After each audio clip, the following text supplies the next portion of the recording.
Bonsoir, donc procédons à l'analyse du CAC 40 du 8 décembre 2020. Alors CAC 40 qui a beaucoup baissé pendant toute la journée. En fin de séance, néanmoins, on a eu encore une fois une bonne remontée pour finir avec une bougie verte, ce qui veut dire qu'on a ouvert, enfin qu'on a clôturé au-dessus de l'ouverture. Donc un énorme travail hein, pour pouvoir remonter là. Mais en vain, hein, je vous avais tracé un trend hier, on a cassé ce trend et le CAC est resté vendeur. Hein, Directional Index mouvement reste vendeur. Donc, personnellement, hein, on a bien fragilisé tous les supports qu'on avait. Là, on voit tous ces plus bas ont bien été mis en danger. Malgré tout, une sorte de bougie de retournement, dirais-je, hein, mais pas très puissante. Donc demain, on restera toujours vendeur. Par contre, on sera très très prudent demain, encore plus qu'aujourd'hui. Je vous dirai comment j'ai travaillé aujourd'hui. Et essayer de travailler comme ça, parce que sans quoi vous pouvez gagner de l'argent pendant un certain moment et puis ensuite reperdre tout parti de ce que vous avez gagné toute la journée puisque la bougie se retourne. Donc encore une fois, je vous l'expliquerai, mais c'est simple, hein, c'est des stops. Alors je vous ai calculé les points. Hein. Demain, on restera vendeur hein, jusqu'à la S1, hein, le support 1, 5535, la S2, 5518 et la S3 5492.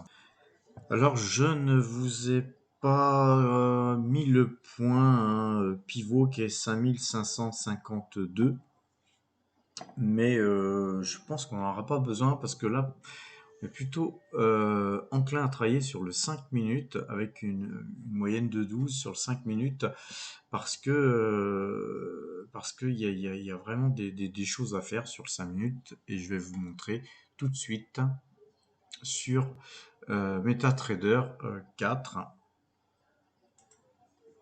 Donc, regardons un petit peu MetaTrader 4.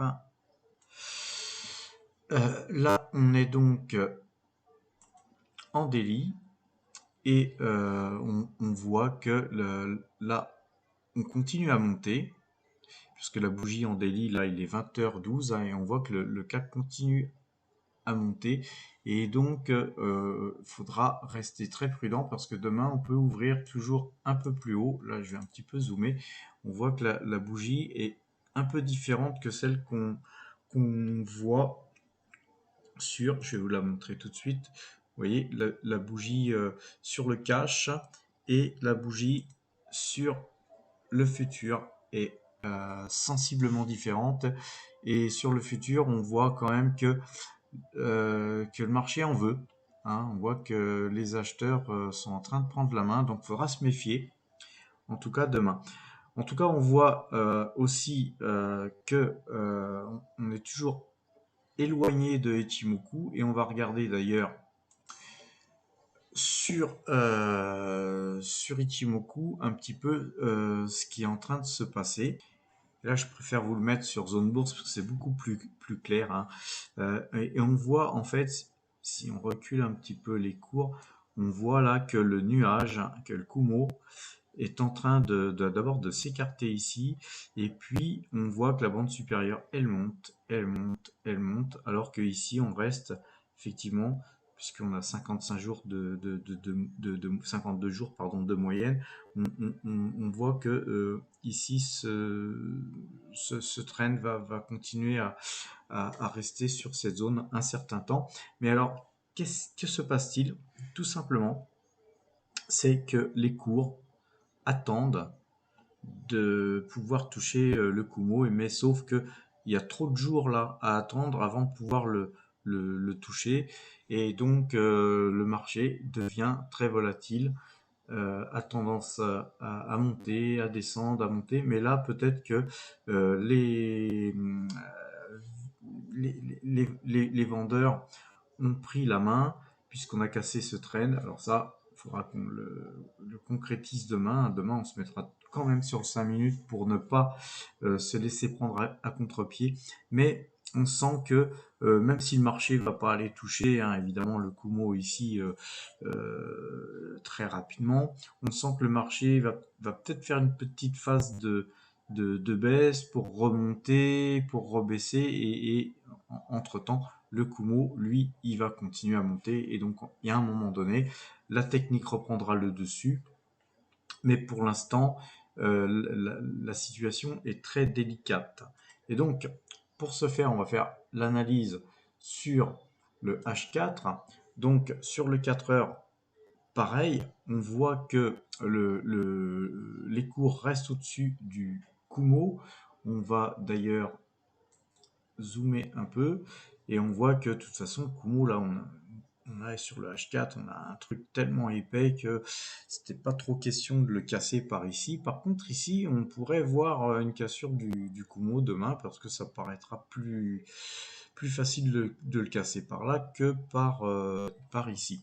Alors, si on regarde le H1 sur les bougies d'une heure, là, par contre, sur la dernière période, hein, sur la période d'aujourd'hui, on est plutôt resté vendeur toute la journée, même, même avec cette forte remontée de fin de journée, on est toujours en dessous du Kumo. Sur le 30 minutes, alors le 30 minutes, c'est pareil, on a été toute la journée en dessous du Kumo. Et par contre, on commence à attaquer la bande supérieure du Kumo, tout du moins on s'en est approché. Alors demain, va-t-on casser le Kumo ou va-t-on redescendre de plus belle dans le sens de la baisse? Il faudra voir. Par contre, effectivement, si sur le 30 minutes on casse le Kumo demain, d'ailleurs ça pourrait être fait ce soir hein, puisqu'il est seulement 20h17, il est fort possible que là le marché effectivement se retourne. Le 15 minutes a déjà cassé, mais là on voit que le Kumo était très très peu épais et donc effectivement ça n'a pas été pour rien qu'on l'a franchi en fait, hein, tout simplement parce que c'était très facile de le franchir. Et sur le 5 minutes, on voit que là, on a eu une grosse phase de hausse depuis cette bougie-là. Et donc, c'est vrai que sur le 5 minutes, quand on a cassé ici sur le Kumo, on pouvait s'attendre à un retour. Mais là, on va voir ici le point. Sur cette ouverture qui était 5553, là, il n'y avait plus d'espoir de revoir le marché retoucher enfin, je dis plus, très très très peu d'espoir. On sentait qu'il y avait une réelle force à l'achat. Et puis ensuite, effectivement, le marché n'a fait que monter. Alors, on va essayer de voir ce que moi j'ai fait en fait euh, pour m'en sortir sur cette journée qui était quand même passablement difficile. On va se mettre sur, on va quitter on va quitter Ichimoku et on va se mettre sur le 5 minutes. Donc, il faut alterner hein, entre le 5 minutes et Ichimoku parce qu'il faut voir, soit avoir plusieurs écrans, mais il faut avoir une vision de ce qui se passe sur Ichimoku et ce qui se passe aussi sur le 5 minutes. Ça reste très important de pouvoir voir par exemple que là on continue à casser les plus hauts de la journée, mais en tout cas de toute façon moi je suis sorti de du marché, de cette phase de hausse. Alors en fait à l'ouverture, voilà ce qui s'est passé à l'ouverture. Le 5 minutes était vendeur, donc moi j'étais vendeur depuis hier. Donc bah, j'y suis resté, hein, je suis resté vendeur. Et ensuite ici, en fait, vu qu'il y avait une très forte baisse, j'ai mis des stop avant que ça croise d'ailleurs, de façon à me stopper si le 5 minutes passait acheteur, ce qui fut le cas. Donc ensuite, j'ai pas fait de signaux d'achat parce que moi je travaille si possible toujours dans le sens de directional index mouvement. Donc ce mouvement-là, je l'ai pas fait et je ne regrette pas parce que c'est la technique. Et par contre ici, j'ai redonné, hein, j'ai remis le couvert, j'ai tapé. Donc j'ai tapé sur la deuxième bougie, hein, parce qu'il faut attendre confirmation. Donc j'ai tapé ici pour voir le marché se retourner. Alors vu que j'avais gagné quand même pas mal d'argent ici, j'ai pas voulu couper sur cette bougie-là, bien que je la connaissais pas à l'avance, hein. Mais quand le marché est, quand après avoir vendu ici et que le marché est descendu ici, j'ai descendu mes stops au plus proche possible euh, du marché pour ne perdre que quelques centimes et en espérant voir le marché continuer de baisser, ce qui ne fut pas le cas. Donc j'ai perdu quelques centimes et ensuite le marché est reparti très fort. Donc encore une fois, l'importance de mettre des stops, hein. Si j'avais pas mis de stop ici, je me serais laissé embarquer ici. Ensuite, peut-être qu'ici, j'aurais pu oser bouger et je serais resté vendeur, puisque directional index mouvement est vendeur. Et puis, vous voyez qu'ensuite, le marché ne fait que monter. Donc, ces stops m'ont préservé mes gains, m'ont sauvé la vie, en fait, hein.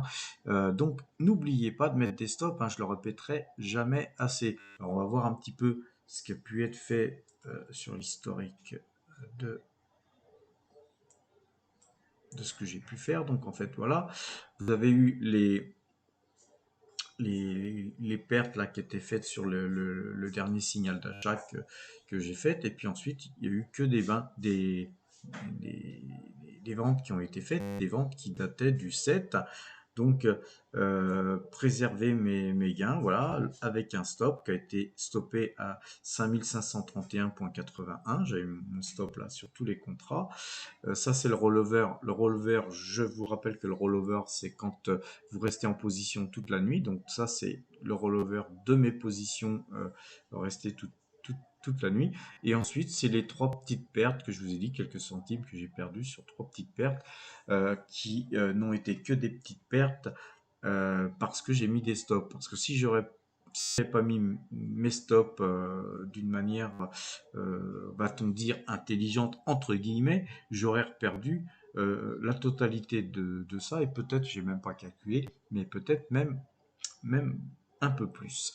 Voilà donc pourquoi il faut mettre des stops et pourquoi il faut travailler aussi sur autre chose que un seul indicateur qui est en l'occurrence DMI, qui est pour moi le DMI ou le point pivot, qui sont des points fondamentaux sur lesquels on trade et surtout, si possible, pas à contresens. Et là, par contre, on voit que le marché continue à monter, donc on va attendre demain et si ça se trouve demain on sera très proche du point de coupe DMI et si on est très proche du point de coupe DMI on ne mettra pas trop de quotités, on ne mettra pas trop de contrats à la vente, mais on pourra s'autoriser un ou deux contrats à la vente, voire plus, hein, suivant vos moyens, mais moi ce sera un ou deux contrats à la vente, hein, avec un point de coupe qui sera finalement peu d'argent puisque ça sera DMI. Donc DMI, je voulais calculer tout à l'heure le point, vous regarderez. Si vous perdez 10 ou 20 points sur une vente, c'est pas grand-chose, sachant que le marché il est très vendeur puisqu'on a cassé un trend et pourquoi pas tenter ça et puis que si le marché continue sa direction vers le bas, on peut retenter dans ce cas-là de protéger son premier contrat avec un stop et puis de continuer à faire feu sur le marché à la vente. Et dès que ce contrat-là est aussi gagnant, on protège ses gains et on rajoute un contrat et ainsi de suite, de façon à essayer de suivre le mouvement à la baisse et se retrouver avec des positions un peu plus importantes une fois que le 5 minutes sera vendeur, que le 30 minutes le sera aussi, si possible, hein, surtout si on ouvre sur 5580 ou 5590, effectivement, le marché aura une force considérable à la hausse. Il ne faudra pas se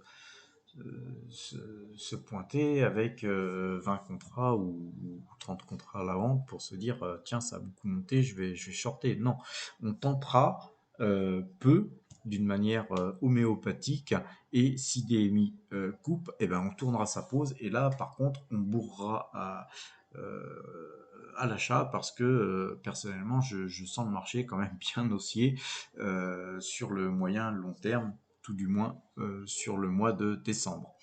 Voilà, alors hier aussi je vous avais parlé de Kodak. Tiens, on va regarder ce que fait Kodak.